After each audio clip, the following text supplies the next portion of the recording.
Tension മൂലം sinusitis മൂലമുള്ള തലവേദന, മൂക്കടപ്പ്, ജലദോഷം, കഫക്കെട്ട്, കഫം മൂലം ഉണ്ടാകുന്ന ചുമ, കഫത്തിന് ദുർഗന്ധം ഉണ്ടാവുക, രുചിക്കുറവ് ഉണ്ടാവുക, ഉറക്കം ഉണ്ടാവുക, അതുപോലെ നല്ല ഉറക്കം കിട്ടിയാലും കാലത്ത് എഴുന്നേൽക്കുമ്പോൾ ഉണ്ടാകുന്ന ക്ഷീണം, ഒരു പരിധിവരെ മൂക്കിലെ പ്രശ്നങ്ങളും, കാഴ്ചശക്തി വർദ്ധിക്കാനും കേൾവി ഒക്കെ ക്ലിയർ ആവാനും, കഴുത്തിന് മുകളിലോട്ടുള്ള ആന്തരിക അവയവങ്ങളുടെ അസുഖങ്ങളെ തടയാനും ആയുർവേദത്തിലെ ഒരു നേസൽ ഡ്രോപ്പാണ് അണുതൈലം. കൂടാതെ ആരോഗ്യ സംരക്ഷണത്തിന് ദിനചര്യയുടെ ഭാഗമാക്കാൻ പറ്റിയിട്ടുള്ള ഒരു വിശേഷപ്പെട്ട ഒരു ആയുർവേദ ക്രിയ കൂടിയിട്ടാണ് അണുതൈലം ഉപയോഗിച്ചിട്ടുള്ള ഈ നസ്യം ചെയ്യൽ. കുറച്ച് ദിവസം കണ്ടിന്യൂസ് ആയിട്ട് അണുതൈലം മൂക്കിലൊറ്റിക്കുകയാണെങ്കിൽ ശിരോരോഗങ്ങളെല്ലാം ശമിക്കുകയും കേൾവി ശക്തി കൂട്ടുകയും കണ്ണിന് തിളക്കം കിട്ടുകയും കഫം ശരീരത്തിൽ നിന്ന് നീക്കം ചെയ്യാനും അതുവഴി തലയുടെ ഭാരം കുറയാനും എയർവേസ് ക്ലീനായി ശ്വാസം വലിക്കുന്നതൊക്കെ വളരെ ഈസി ആകും. കൂടാതെ ശബ്ദമടുപ്പ്, മോണ, പല്ലിനൊക്കെ ഉണ്ടാകുന്ന എപ്പോഴെപ്പോഴൊക്കെ അസുഖങ്ങൾ വരുന്ന ആളുകൾക്ക് അത് ഉപയോഗിക്കാം. വളരെ നല്ലതാണ്. കഴുത്തിന് മുകളിലോട്ട് വരുന്ന ആന്തരിക ഭാഗങ്ങൾക്ക് അസുഖങ്ങൾ വരാതിരിക്കാനും പ്രതിരോധം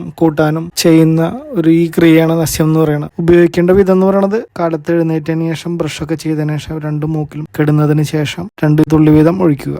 വായിലേക്ക് വരുന്ന കഫവും മരുന്നും വായിലൂടെ തന്നെ തുപ്പിക്കളയണം, കാർക്കിച്ച്. ഈ മരുന്നിന്റെ പ്രയോഗം കഴിഞ്ഞാൽ അപ്പം തന്നെ പോയി കുളിക്കരുത്, ഭക്ഷണം കഴിക്കരുത്, കുറച്ചു നേരം കാമായിട്ടിരിക്കണം.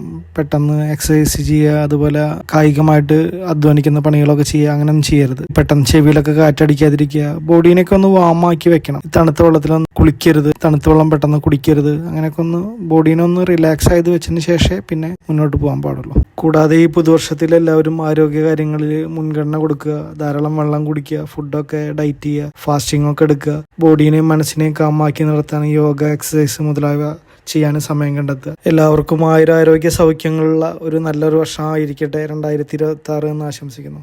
Thank you.